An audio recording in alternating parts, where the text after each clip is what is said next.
যে হাসপাতাল একসময় ছিল মানুষের জীবন বাঁচানোর শেষ ভরসা, আজ সেটি নিজেই ধুঁকছে রোগীর মতো।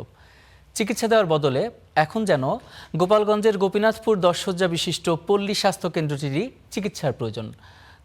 নুরুল আলম ফয়সালের প্রতিবেদন। দেয়ালে দেয়ালে ফাটল, ভেঙে পড়ছে পলেস্তরা, ভাঙা দরজার জানালা, 9 ভবনের সবগুলোই পরিত্যক্ত। এমনই চিত্র গোপালগঞ্জ সদরের গোপীনাথপুর ইউনিয়নের 10 শয্যার পল্লী স্বাস্থ্য কেন্দ্রের। মুক্তিযুদ্ধের আগে 1962 সালে প্রতিষ্ঠিত হয় স্বাস্থ্যকেন্দ্রটি। 1984 সালের পর থেকেই বন্ধ ইনডোর সেবা। দীর্ঘ 41 বছরেও তার চালু হয়নি। বর্তমানে জরাজীর্ণ একটি ভবনের ছোট্ট অংশে কোনো মতে চলছে বহির্বিভাগ সেবা। নেই চিকিৎসক, 4 জন নার্স দিয়ে চলছে কার্যক্রম।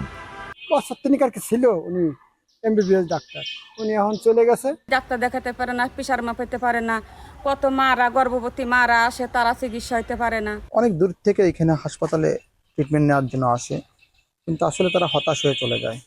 প্রতিদিন গড়ে 2 শতাধিক রোগী চিকিৎসা নিতে যান স্বাস্থ্যসেবা কেন্দ্রটিতে। মেলে প্রাথমিক পরামর্শ আর সামান্য কিছু ঔষধ।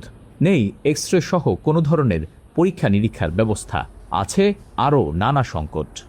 অ্যাক্সিডেন্ট রোগী, হার্টের রোগী, তারপরে নিউমোনিয়া রোগী, সিভিয়ার ডায়রিয়া, এগুলো আসলে আমাদের খুবই অসুবিধা, এগুলো আমরা দিতে পারি না চিকিৎসা। সব ভবনই পরিত্যক্ত, কোন রকম একটা ভবন আর একটা রুম আর কি ভালো আছে, সেই রুমে আমরা করি। তাও এই রুমের থেকেও ফ্যান লাইট চুরি হয়ে গেছে।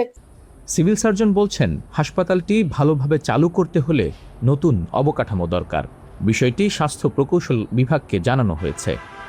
কর্তৃপক্ষের সাথে কথা হয়েছে এবং এইচডিও এর ব্যাপারে ওয়াকিবহাল, এবং আমরা এভাবেই রেডি করে পাঠাইছি যেন নতুন করে ভবন তৈরি করা হয়। কিন্তু এই মুহূর্তে নতুন করে বিল্ডিং তৈরি হবে না বা স্ট্রাকচার হবে না, কিন্তু রিপেয়ারের জন্য বরাদ্দ চলে আসছে এবং যেটুকু সম্ভব আমরা এটুকু রিপেয়ার করে যেন চালানো যায় সেই ব্যবস্থা করব।